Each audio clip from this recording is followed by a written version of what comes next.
السلام علیکم کلاس 8، امید کرتی ہوں کہ آپ سب خیریت سے ہوں گے۔ ہم لوگوں نے جیسے شروع کیا تھا سورہ انفال کی آیت 20 سے 27 تک، ہم نے رکوع نمبر 3 شروع کیا تھا۔ ہم نے اس کے سوال پہلے 2 کر لیے تھے۔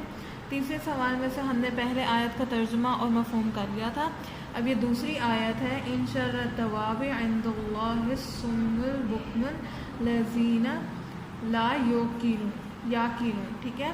اب اس کا ہم لوگ ترجمہ کریں گے اور مفہوم کریں گے۔ ہمارے پاس ترجمہ ہے، کچھ شک نہیں کہ خدا کے نزدیک تمام جانداروں سے بدتر بہرے گونگے ہیں جو کچھ نہیں سمجھتے۔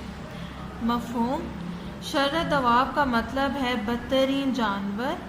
اس سے مراد ایسے لوگ ہیں جو انسانوں کی طرح بظاہر سننے اور بولنے کی صلاحیت رکھتے ہیں، لیکن اللہ اور ان کی نعمتوں کو اللہ اور اس کے رسول صلی اللہ علیہ وآلہ وسلم کے احکام سمجھنے اور ان کے مطابق عمل کرنے کے لیے استعمال نہیں کرتے۔ اس لیے اصل میں یہی لوگ گونگے اور بہرے ہیں، اور یہ لوگ بظاہر دیکھنے میں انسانوں کی طرح ہیں، لیکن در حقیقت یہ جانوروں سے بدتر ہیں۔ یہ ہمارے دوسری آیت کا ترجمہ اور مفہوم۔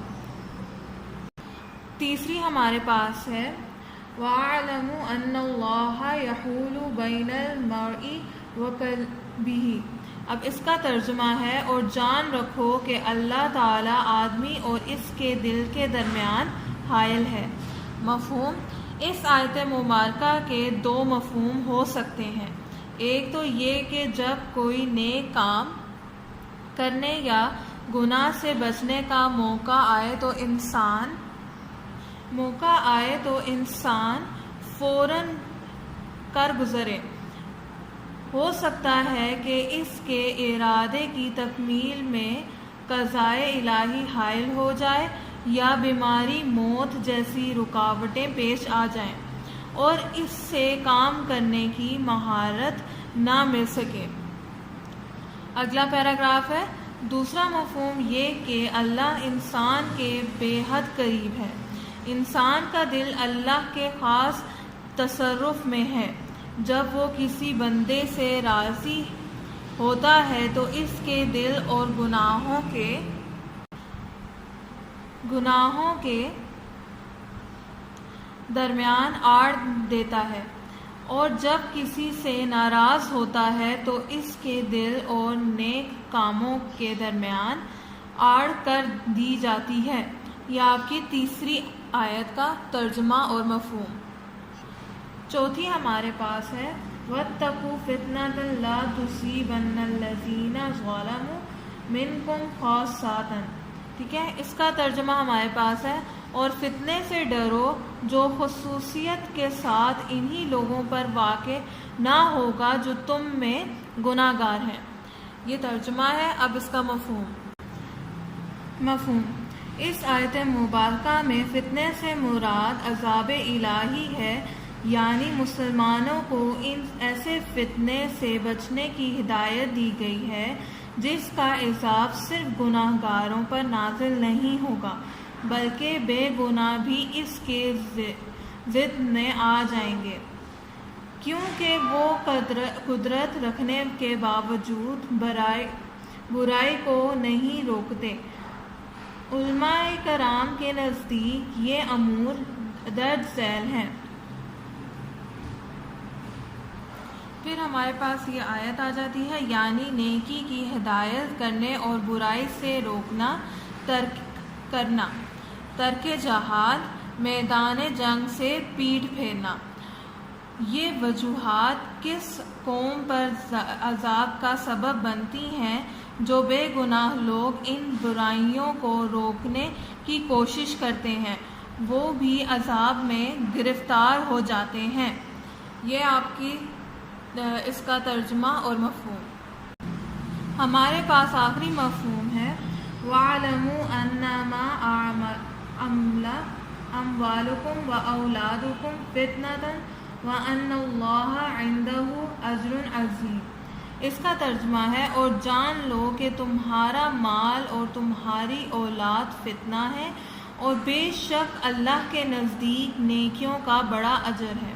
اس کا مفہوم ہے اس آیت مبارکہ میں مال اور اولاد کو فتنہ قرار دیا ہے، اور یہ کہ خدا کے پاس نیکوں کا بڑا ثواب ہے۔ اگر انسان جائز طریقے سے مال کماتا ہے اور اس میں سے نیک کاموں میں خرچ کرتا ہے تو یہ مال دنیا اور آخرت میں اس کے لیے باعث رحمت ہے، اور اگر یہ مال ناجائز طریقے سے کمایا جائے اور اللہ کے احکام کے خلاف خرچ کیا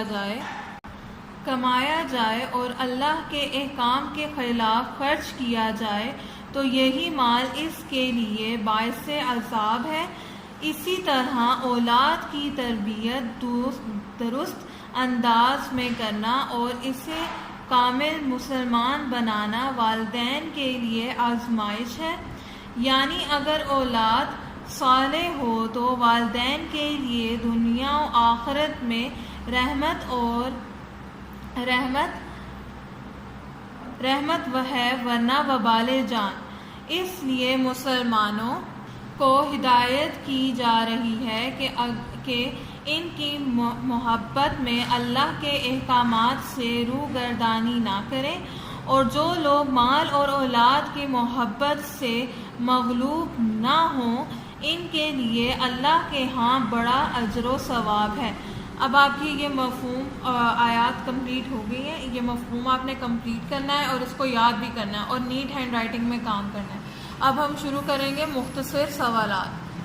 اب آپ نے کرنے ہیں مختصر سوالات۔ پہلا ہے خیانت سے کیا مراد ہے؟ خیانت کا معنی ہے کسی کا حق ادا نہ کرنا، کسی کے ساتھ کیے ہوئے عہد کو پورا نہ کرنا یا امانت میں حفاظت نہ کرنا۔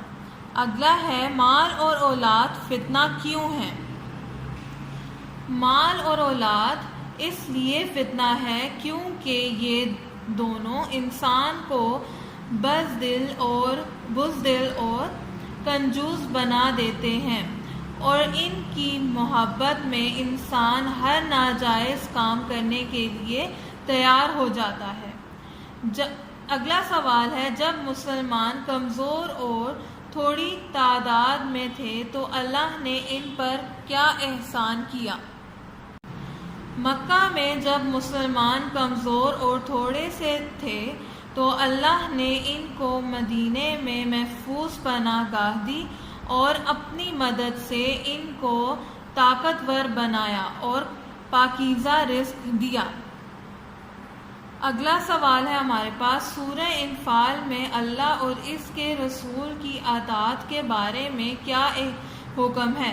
ارشاد باری تعالی ہے، اے ایمان والو، اللہ اور اس کے رسول صلی اللہ علیہ وآلہ وسلم کے حکم پر چلو اور اس سے روگردانی نہ کرو، تم سنتے ہو۔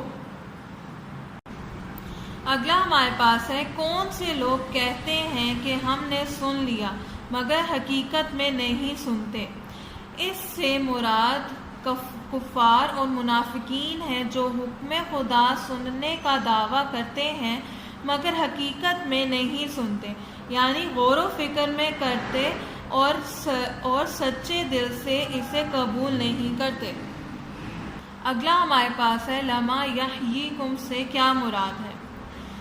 جو تم کو زندگی بخشتا ہے، یعنی نبی پاک صلی اللہ علیہ وآلہ وسلم مومنوں کو ایسے کام کی طرف بلاتے ہیں جو ان کو ہمیشہ کی زندگی بخشنے والا ہے، یعنی ایمان، قرآن اور جہاد یا ایسے کام ہیں جو مومن کو حیات جاوداں بخشتے ہیں۔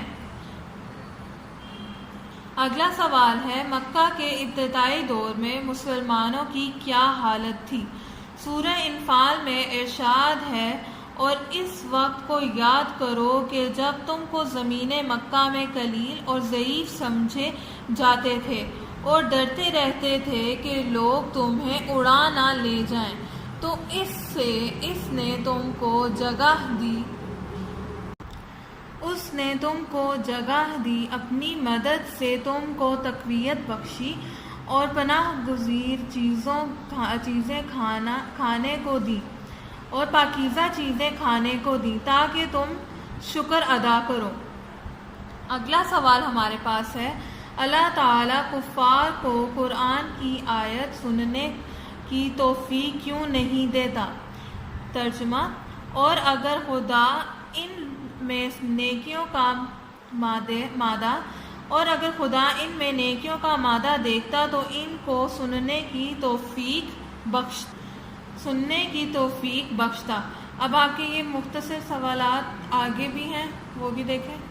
وَلَا أَسْمَعْهِمْ لَتَوَلَّوْا وَهُمْ مَعْرُوفًا سے کیا مراد ہے؟ ترجمہ، اور اگر صلاحیت وحدیت کے سماعت دیتا تو وہ منہ پھیر کر بھاگ جاتے۔ اس سے مراد یہ ہے کہ کفار و منافقین میں بھلائی طالب کرنے کی صلاحیت نہیں ہے، اور اگر اس محرومی کی حالت میں ان کو غور و تدبیر اور اعتقاد حق کی دعوت دی جائے تو وہ ہرگز قبول نہیں کریں گے، بلکہ اس سے منہ پھیر کر بھاگ جائیں گے۔ یہاں بھلائی سے مراد طالب حق ہے۔ اب یہ آپ کے مختصر سوالات بھی کمپلیٹ ہو گئے، آپ لوگوں نے یہ مفہوم بھی کمپلیٹ کرنا ہے، مختصر سوالات بھی کمپلیٹ کرنے ہیں اور ان کو یاد بھی کرنا ہے، صاف ہینڈ رائٹنگ میں کرنا ہے اور انہیں یاد کرنا ہے۔ اپنا خیال رکھیے گا، اللہ حافظ۔